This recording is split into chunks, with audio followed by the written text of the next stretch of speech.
அகோரிங்க எல்லாம் வந்து மனுஷ கறியெல்லாம் சாப்பிடுறேன்னு சொல்றது உண்மையா? கண்டிப்பாக அது உண்மையான ஒரு விஷயம். நீங்க சாப்பிட்டுருக்கீங்களா? சாப்பிட்டுருக்கேன். குருநாதர் எடுத்து இல்ல, கொடுத்துருக்கேன். அது எப்படி உங்களுக்கு அது சாப்பிடும்போது எப்படி மனுஷ கறி எல்லாம் சாப்பிடுறது அது நார்மலான ஒருத்தரை வச்சு பார்க்கும்? அதாவது அந்த இதை சாப்பிடும்போது வந்து தன் நிலை வந்து சர்வசாதாரணமான நிலையில வந்து இருக்க மாட்டோம். அந்த வித்யாவை நாங்கள் செஞ்சுக்கிட்டு இருக்கும்போது தனக்குள்ள இருக்கக்கூடிய அந்த அகம் பிரம்மாஸ்மி அப்படின்னா தனக்குள்ள இருக்கக்கூடிய சிவமானது வெளிப்படும், தனக்குள்ள இருக்கக்கூடிய பவர் வெளிப்படும். அந்த நேரத்தில் இருக்கக்கூடிய நிலை வந்து வித்தியாசமா இருக்கும். அதுதான் அகோரி அப்படிங்கிறது.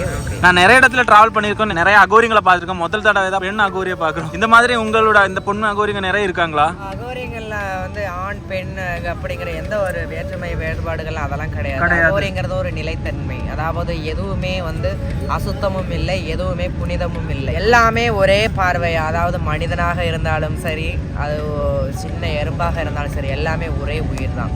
எல்லாருக்கும் இருக்கக்கூடிய ஒரே ஜீவன் தான். எல்லாத்தையும் ஒரே பார்வையா பார்க்கக்கூடிய தன்மை தான் அகோரி. அவ்வளோதான். வேற நீங்க கடைசி வரைக்குமே இப்படி அகோரியா இருக்குவீங்களா? கடைசி வரைக்கும் இந்த மாதிரி இந்த நிலைத்தன்மையில தான் நான் இருப்பேன். நான் இதை விட்டு நான் வேற எங்க போனாலுமே எனக்குள்ள நான் என்னவா இருக்கணும் அதுவா. யூடியூபில் முழு வீடியோவை பார்க்கவும்.